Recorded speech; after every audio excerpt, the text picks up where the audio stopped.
in Europe that we've held since 1880. Okay, Scott pretty built- amazing. Scott built that one. Yeah. My first one, I'm very proud of it still. So there's a lot of, I mean, there's a lot to the maintenance and the longevity. I can go on all night on this. You know, we have a saying, okay? And it's, you know, in our model, quality is free, okay? What does that mean? We build it right the first time with the right materials, we maintain it. Our CapEx on our properties are really quite low, okay? That's where the free comes in, because we've already done our part, and we do it daily, weekly, monthly, annually to keep the property up. I can tell you, and I don't want to preach, but I can tell you our properties, okay, can raise the properties around us. We've seen it in Fort Worth, we've seen it in Garland, we've seen it in Plano, okay? We're the leaders in the industry. You can follow us, but your rents are going to suffer if you don't keep up with us, okay? Because we're going to grab them. We keep our properties up. People have to follow us on the appearance and the maintenance and the management of their property. It happens all the time. So if I were to drive by your property, say, it was 5 years old, would I look at it and say, oh, that's a new property? That's what you would say. Or would I look at it That's what you and would say, say. my God, what happened there? That, no, you would say, So that looks like a new property to me. That's what you would say to yourself. make us feel comfortable with that we would beg you to come back. Well, I can point to cities that invite us to come back. Who in the multifamily world gets invited to come back? Okay? We've done 4 or 5 deals in Irving, Las Colinas. Okay? We've done deals in Farmersville, just recently. Okay, it's not even complete yet, and the city manager, city council says, please come do another project in our town. Okay, we'll do whatever it takes to get you back. It's fantastic. Okay. We're doing our second deal in Midland, same story. Scott, what's your oldest property in our general area that we could drive by and look at? We have one in Plano, built in 1993. What's the oldest So I one? think driving by, that might answer our Is question. that tax credit? No, that's market rate. It's market. It's market rate, yeah. Yes. But you don't normally get invited, do you? I would think that an investor looks at the territory and figures out how many possible customers are in that area. It's all a financial thing. It's not on invitation. No, I'm talking about the cities that your concerns are universal, okay? But when they see what we deliver, okay, and they see what we do as we say, okay, they invite us back to do another one. The doors aren't closed, okay? They're not afraid of what we will bring. So does the city actually issue an invitation by telling you the advantages of building in this area and we want you there as No, opposed to that's anybody how they else? do it. Yeah, so That's how I'll they give do an it. example. So Glen Heights, right? I'll give you an example, Port Developed. Aransas. How many units there? 270 units in Glen Heights, right on Hampton Road. The city manager called and said, we need more of this housing. We want you guys to build another development. Find a site. So yeah, we do get asked. But in the context of this, the city did not call them and ask them to come. No. What they're saying No. is that once they get on the ground somewhere and they put a product down, they're telling us that those cities like it so much, then they get a second call and come back. Correct. This is the city's first brush with Palladium. Correct. And I will Yes. say this about Palladium is that, I think it was early August, y'all called and set up a meeting with me, and you're the only one of the tax housing credit applicants who did that. And what did I say? I said, you need to talk to Sue, you need to talk to Randy, and you need to talk to WeCAN. And they're the only ones that have done that. We're not afraid of it. And that to me was very interesting because we had a long talk about what Sue mentioned. What is your maintenance schedule? What is your recapitalization schedule? And one of the things that you might want to talk about, you have such higher equity in these projects because of the tax credit.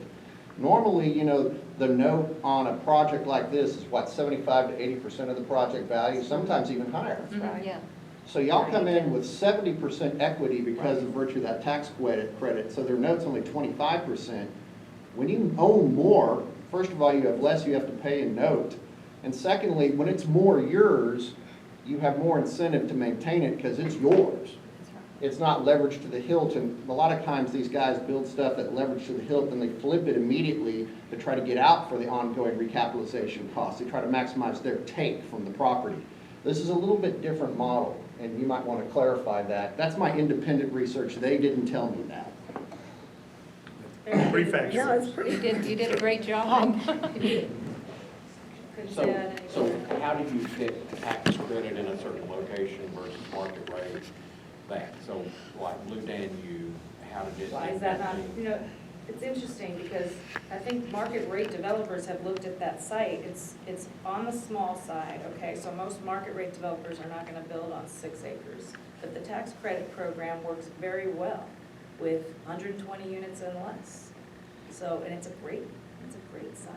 We've actually had market rate, people without They tax want to do credit more program density, right? that want to build on that piece of property, and they tell us, and I guess you know this, Randy, you know, we can't build on this site unless we get the right to put more units in than That's what's right. allowed under the current thing. This is the first time anybody's ever come up and said, I want to put less in than what I could put in by right and build something. And remember, it's already zoned multifamily. Right. And correct me, I want to be sure I understand from our meeting before. Because it's tax credit, you have to own it for 15 years? That's right. Okay, That's right, right. that's something. But that- we'll own it for longer. Right, Okay. but. you President of have the company to- says he's gonna own it for Because of 30. the tax credit Right, aspect. you correct. have to own it. And you don't have to manage it, you have to own it. Correct. Do you ever So we do hire that. out your management? Pardon me? Do you ever hire out your management? No, No. people try to hire us. They do. And our performer goes out for 30 years on this development.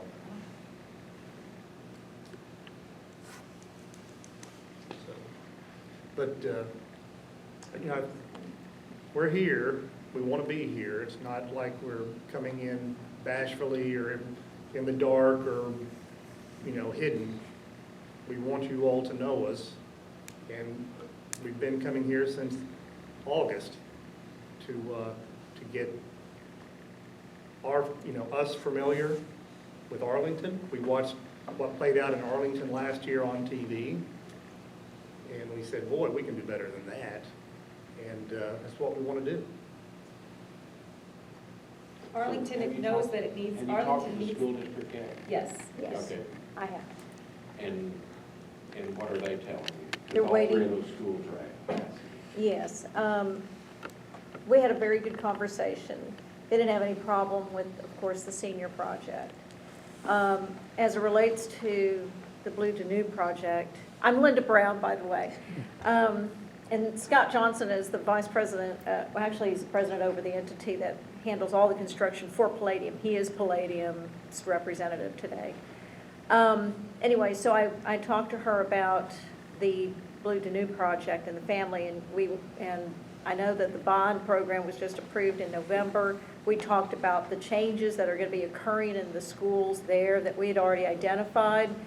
And they're good schools, they're strong schools. They had actually realized a decline in student enrollment at those schools in just the last couple of years, maybe 3. So as part of the bond program, they're actually moving programs to these schools that are going to increase enrollment there to kind of relax some of the pressures Well, that's student. junior high. isn't it? Right, well, and The they're high school actually, is at capacity. junior high, elementary, and high school is actually at or near capacity with the added programs from the bond issue. So at that time when we met, I think we had the 120 unit scenario. We were still working on unit mixes, but they're going to do an analysis after the city council weighs in on whether or not they're planning on moving forward. And then we'll work with the school district. They are public schools. They're within 2 miles of our site. The kids will be going there. I don't know yet how many kids. That's a formula that she's going to work through. But we understand what the issues are there with those schools, so we'll figure something out. We also understand and recognize that the school buses were too close for a school bus to come by and pick up the kids, which is normally the case in our properties. So we're going to be working with the school district on that. She's already working with the city on how the new plan for dropping off kids at the school is actually going to work there, because there's not a whole lot of room. But there are definitely challenges that the schools are going to have for years to come. Yes. I want to, if you just indulge me for just a couple of minutes, as the council member said, you know, we started at an early time to do community outreach. Once we identified our sites, we decided that not only did we want to talk to first the neighborhoods that are going to be more directly impacted or be affected by these developments, which we, as a protocol, we think out of respect for those neighborhoods, we're going to do that first. We also wanted to get a broader view and because it is our first entry into the city of Arlington. And so as part of that initiative, we have been meeting with a lot of you guys, with a lot of you folks. You may not know that we've been meeting amongst you, because typically we've just done one-on-one meetings, which that way we're able to have a very good in-depth conversation. So we've met with Randy, with Westador, of course the WeCAN, we had a meeting, early meeting. This is actually the membership meeting that we wanted to do early this year. We had a great meeting with Ms. Rebecca Boxell, who was here, I guess she's still here, but in December, and then she told us that Alicia was going to take over as president in January, so we just met with her, and we had a great meeting with her. We have met with the Channing Park Board twice. Very, very nice, beautiful neighborhood there. We highly respect their opinions. As a matter of fact, we changed the site plan from our first meeting to what it is today based on the input that we received from that neighborhood. We had meetings with Lake Interlochen, with, of course, Ralph Sobel and Shirley Garcia together. The Shady Valley neighborhood, Lock and Green. Also at that meeting was another planning commissioner, I think, that attended that meeting. I had a great meeting with Michael Jacobson, who's president of the Arlington Chamber. He, by the way, was working as a staffer under Jack Kemp, and he was Jack Kemp under Ronald Reagan's administration and was part of the designing of this whole federal tax credit program as a means of attracting private investors to do this type of, get the government out of the housing business, but at the same time offer a program that could bring rents down just enough to hit that middle market that Kim was talking about. Wonderful meeting. He has a picture actually of him shaking Ronald Reagan's hand in his office. United Way of Tarrant County, Aging and Disability Resource Center, went out there to Fort Worth. Just a tremendous program there. Meals on Wheels of Tarrant County. I've already received letters of support from these folks. Ambassadors for Aging Well. I was hoping that Elva Roy would be here this evening. She's been very active in our outreach program. And of course, Cindy Powell with the Arlington ISD, the Resource Center for Independent Living, North Texas Fair Housing Center. I'm going to actually be meeting with Geraldine Mills from the Historical Society in a couple weeks. She said, give me a call back on February 4th to just get an understanding of what these locations are with respect to the historical nature of those areas to the city. And I have to give Randy a big shout out, because if it wasn't for him, he's been sort of our map to where to go and who we should visit with, so that once we become a new member to the city of Arlington, we'll actually have we'll be coming with a knowledge base that we wouldn't have, and a broader knowledge base of the city and its assets. And so with that, sorry, hope I didn't take too long. Tell them what you told me when we came in here. You met with the mayor all the way down through all Right. these organizations and council people and, chamber and that kind of stuff. And just tell the people what you told me about, how it all The comes together. cohesiveness? Right. Oh, Yeah, so this is refreshing for us as developers, because we work in all the cities we mentioned earlier, that everybody from the mayor on down to the neighborhoods had basically the same message of what they wanted in Arlington from developers, right? They wanted, obviously, engagement with the neighborhoods. They wanted, And we appreciate that, by the You way, know, very, very. make sure you know Thank you. what's important to them as you design your site. Flood control is gonna be key. I mean, everyone had the same, it was kind of a common theme, so it was very refreshing. You guys are very much together on that. We More just- so than you see other places. Oh, yeah.